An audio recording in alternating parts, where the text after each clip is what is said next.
Hey guys, welcome to another pre-release guide video for the upcoming Magic the Gathering set, Dominaria. Today we are talking about the best removal spells in the set. There's not a lot in this whole set. We actually got a couple of what I would consider combat tricks that kind of eke their way in here, but we're going to go over the majority of them and kind of rank them as they go. And I hope you enjoy the series, and let me know in the comments section below if you're enjoying them. We also have two other videos that we've already released. The first one out was the Uncommon Gold Legendary Creatures, which is where we kind of break down the 10 uncommon legendaries that kind of make your give you your options as far as what that type of group and color pairing is doing.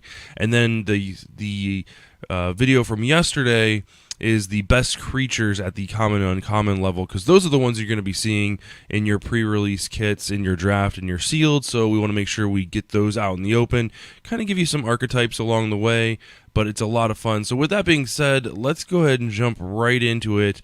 First up, we have black removal.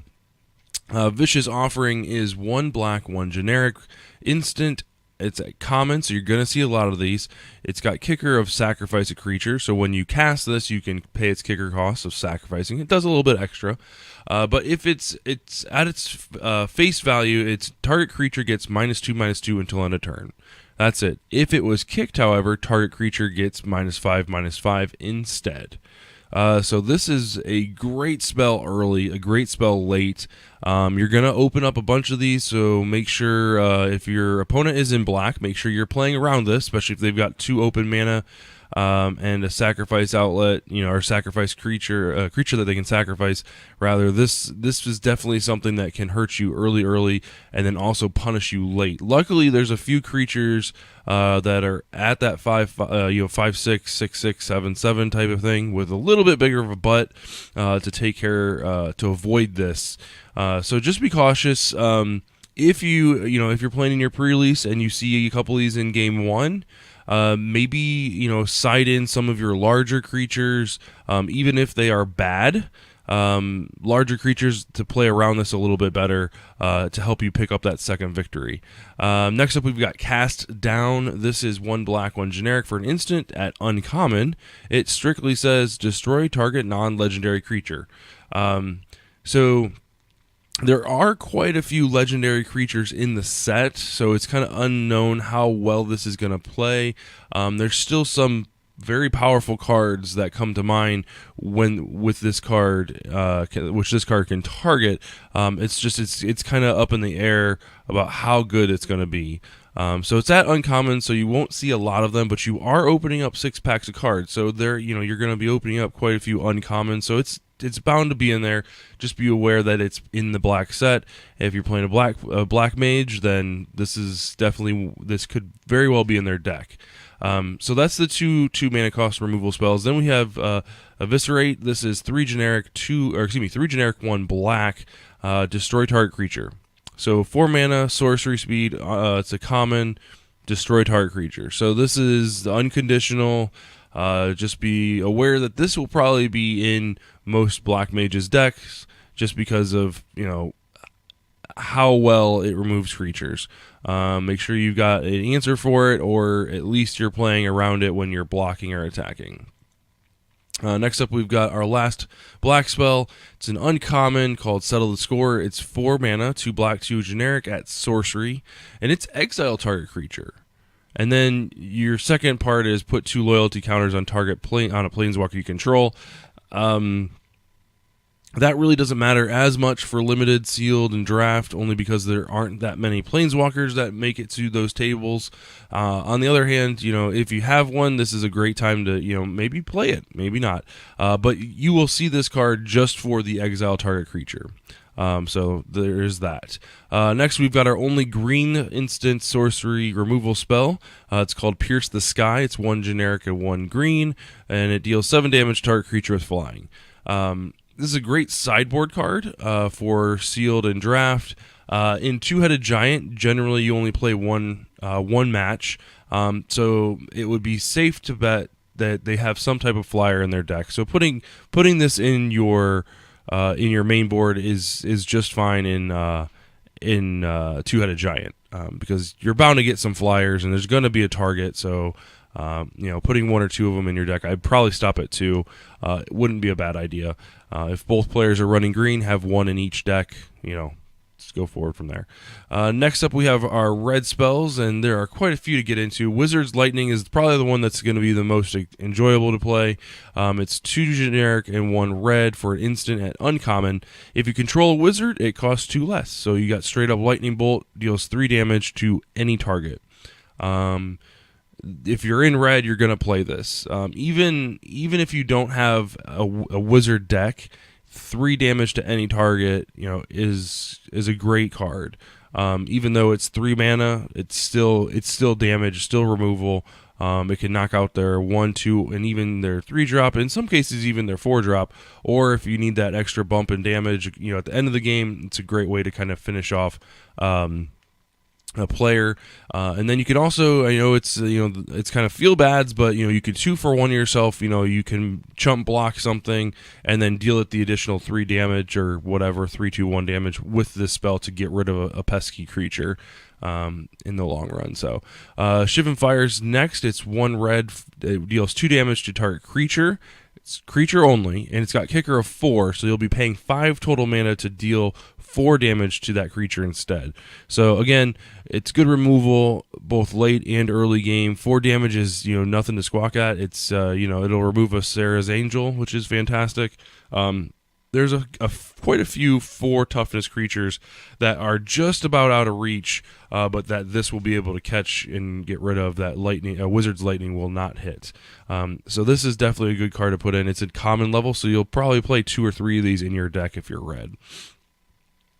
Fight with Fire is 3 mana, 1 red, 2 generic at uncommon sorcery. It's got kicker of 5 plus 1 red. It deals 5 damage to target creature. If the spell is kicked, it deals 10 damage divided any way you choose on any number of targets instead. The targets can also include players and planeswalkers. So this is an interesting card in the fact that the first half, the unkick side of it, only deals 5 damage to target creature, which is great. 3 mana, kill their 5 toughs in this thing. I mean, you can notice here we've got 3 damage, 2 damage, 4 damage, and then 5 damage. Right? This is, you've got the 2, the 3, the 4, and the 5 options all here on one screen. But if you're at that end game and you've got the extra mana, you're looking at a significant investment. 9 mana is nothing short of impossible, but you're looking at late game. 10 damage is half the life, so if you can deal a couple extra damage between now and turn 9, boom, you got it. That's saying you hit all your land drops, of course. So this is going to be a good finisher. It's also, games are going to end with this card being cast. So be cautious if you're playing a red mage and they get to that ninth turn. You want to make sure that if you're anywhere close to 10, that you have an answer for this, because you can bet your bottom dollar that this thing is coming down on, and you'll see it in their face too, because they'll be so excited. Like they just won't be able to hold it in. So you'll be able. There's going to be tells. So just be cautious. Have a counterspell ready. Have some life gain. Have something to counteract this spell, because they're going to do everything they possibly can to get that win condition with Fight with Fire. So next up with red, we've got a few of the lackluster spells. Radiant Lightning is 3 generic with 1 red. It deals 3 damage to a target player and then 1 damage to each creature that player controls. So you don't have to worry about any enraged triggers or anything like that. However, this does affect the Saproling tokens. It's also a great way to kind of clean up some of those pesky night tokens that are 1 or 2/2s that often get anthemed. This is, you can kind of finish off a couple other of the uncommon legendary creatures with this. So 3 damage to your opponent's face and then 1 damage to everything else, which is great. Goblin Barrage is 3 generic and 1 red. It's got a kicker of sacrifice an artifact or a goblin. It deals 4 damage to target creature. If the spell is kicked, it also deals 4 damage to target player or planeswalker. So sacrifice one of your jank artifacts, pay 4, deal 4, deal 4. Not too bad at all. Not too bad at all. Especially if you've got one of those early artifacts that you really don't need anymore. or a 1/1 goblin laying around, yeah, it's not that bad, right? And then we have fire intervention, or fury intervention, excuse me. It's 4 generic, 1 red, choose 1, deal 5 damage to target creature or destroy an artifact. In sealed and draft, this is a great card because it's versatile. Artifact, there is some really strong equipment cards, as well as a couple rare artifacts that this would be great to target. The 5 damage to target creature is a great way to get rid of their, in some cases they're bomb rares, in some cases they're bomb uncommons. In Two-Headed Giant, I don't think I would play this as often. If this was, if I only had a handful of removal spells, then I would go ahead and add this in there. But at 5 mana, you really want to, the red seems to have more fixing for the early game. You want that 5th turn to be, really kind of locked down, a win condition on your side of the battlefield. Not to say this isn't bad, but at some point you have to turn the corner and try to bring the game in your favor. So Two-Headed Giant, if you've got one of the players, is all focused on the removal and the other players focused on board presence, then by all means go that route. But this would be the last one I would put in my deck. Next up, we've got some honorable mentions. These are, how do I say this? These aren't technically removal spells, but they do take care of a permanent in some sense or the other. So the first one, Rescue, actually, this is something I want you to look out for with your opponent, because if you're casting your removal spells, this is a way that they can counteract that. So there's a couple counter spells in the set, but this is one that's 1 mana. You want to make sure that you're very cautious about this. So 1 mana, return target permanent you control to its owner's hand. This is Rescue, so if you're targeting with a removal spell and they have 1 blue mana up, you want to make sure that this does not catch you off guard. Blink of the Eye is another removal spell, kind of pseudo-removal spell because it's not permanently removing, but it still is going to bounce a non-land permanent to its owner's hand, and then it's got a kicker cost of 1 blue and 1 generic. So for 4 mana total, not only can you bounce the non-land permanent, but you also get to draw a card. And that's a pretty good deal, right? Pretty good deal. So, and then last up, we've got some white spells. These are the Invoke the Divine is actually a removal spell. It's probably, it's not going to be used very often. It's definitely a sideboard card. It's 1 white, 2 generic. Destroy target artifact or enchantment. You gain 4 life.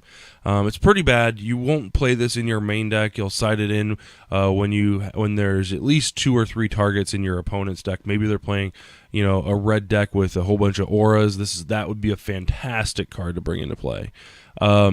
If you're in Two-Headed Giant, you might run one of these in hopes that you're playing someone in that fashion. There's a couple artifacts that you can target, and then you've also got the sagas that that would be a good trade, right? This plus 4 life minus their saga, that would be a good trade. So it gets better in Two-Headed Giant. So definitely sideboard this in your sealed and your limited decks. Don't put this in your 40. Gideon's Reproach is the card I was talking about earlier. It is removal. It's very conditional, right? It's 2 mana, 1 blue, or 1 white, 1 generic. It deals 4 damage to target attacking or blocking creature. So it's a combat trick in its rare form, but it's also removal, right? So it's a great way, on turn 3, turn 4, this will take out their attacking creature for sure. So just be cautious on both sides. Like if you're in white, this is a great card. It's a good removal spell. It's conditional, but still good. There's going to be attacking. There's going to be blocking. It's just how limited it goes. It's at common, so when you're playing against a white mage, just be a little cautious. Just be a little cautious. Don't get blown out. So, All right, guys, and that was the best removal spells for the upcoming set Dominaria. If you enjoyed the video, make sure you leave us a thumbs up, get subscribed, and leave a comment. Tell me about what removal spells you're interested in. Are you satisfied with the removal package that Wizards released? To me, it seems like it's a little shallow. Red definitely got some really good spells, and black really came in strong with some destroy and also some exile effects. So the other ones are kind of limited, right? We know that green technically doesn't get the removal that it's supposed to just because of its color identity. But tell me what you guys think about this removal package. I'm really curious to hear about it. Yeah, leave a comment below. Make sure you tune into the Mana Drain. That's our Magic the Gathering podcast every Monday on twitch.tv/72DPI online. We really do appreciate you guys watching. Have a great evening, and we will see you in tomorrow's video.